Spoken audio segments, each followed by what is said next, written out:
Okay, we're back again. I'm going to do part 2 of the Vostok Europe radio room.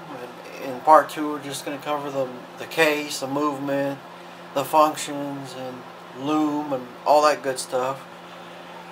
You'll see some live lume shot on video, as long as still pictures at the end with lume shots, wrist shots, and all that good stuff. So, first, to talk about the case. It's a really large watch, as I said in part 1. I think it's too big for me to wear regularly because I like the smaller mid-sized watches. It's about 46 millimeters in diameter and 16 millimeters thick. As you can see how thick this thing is. It's a big monster. At least that's my opinion of it. So the finish, it looks like it's a bead blasted. It's not polished or brushed, which hopefully that'll do a little bit better job of hiding scratches than a regular polished or brushed case, stainless steel case. It does have a screw. It's water resistant to 20 ATM or 200 meters. It does have a screw down crown, and it's got a rotatable bezel, unidirectional rotatable bezel. That's for the second time zone. See this little fourth hand right there? That goes around once every 24 hours. I think you call it a GMT hand. And what you do to set the second time zone is you rotate this bezel. It's got 24 click stops. It's kind of stiff. It's kind of hard to turn. You set the bezel for the second time zone, and this little GMT hand points to the number on the bezel. That's your second time zone. That's how that works. And like I said, it's got a screw down crown, and one thing I like is when you unscrew the crown, it pops out into wind position. It does have hand winding, no hacking though. I kind of missed that. I like the watches that hack, where the second hand stops when you pull the crown out in the set position. So there's no hacking, but there is hand winding, and it's not like my Vostok Komandyrskis or Vostok Amphibians, where when you pull the crown out, it's not in wind position. You got to keep outward pressure on it to wind. But this one, it just, when you unscrew the crown, it just pops out in a wind position. So that's nice. Then you pull it out in the outermost position to set the time. And this watch, it does not have a quick date setting. It's actually, I think it's the same movement as my Vostok Europe N1 rocket. It's 24-26 movement, 32 joules.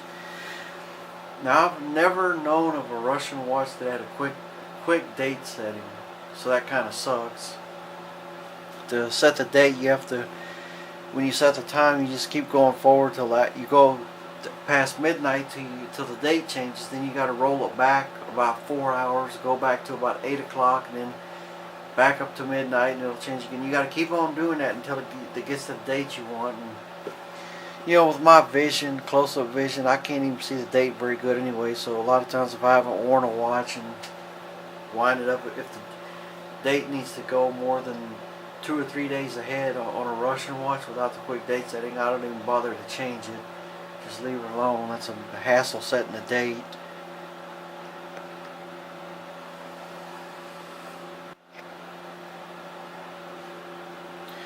Okay, I'll give you a tour of this buddy here. It's got a 22 millimeter lug width, but this it really doesn't matter because this is a watch I'm not going to change the strap on anyway, so it really doesn't matter. It looks like this strap was made for this watch. Look how this leather strap, it hugs the case right here where it's rounded. There's no gap. Most of the time you put a leather strap on a watch that's with a rounded case, there's going to be like an arc-shaped gap in here, and it looks kind of bad. With this one, looks like this strap was made for this watch.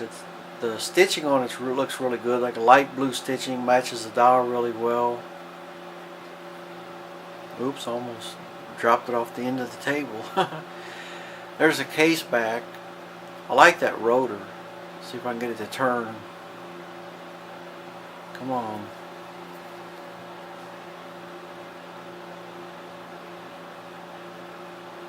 The rotor looks really good. The texture on it, the Vostok Europe logo. I like the case back styling. Now I'm not sure if this little window here, I'm pretty sure that's just mineral glass. I'm pretty sure it's not hardened like the front crystal, which doesn't really matter to me. The back crystal, I don't care what kind of glass it is. And this strap here is got the Vostok Europe logo on the strap.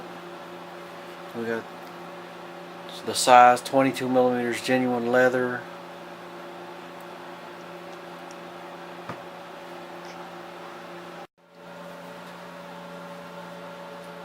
Okay, here we have a real close-up view of the watch, give you an idea of what it really looks like. You can really see the text on it. It's Cyrillic. That looks really cool. I always like that in a Russian watch. So now what I'm going to do is I'm going to stop the video, adjust my camera settings and lighting, get the black light out, and we'll give you a lume shot.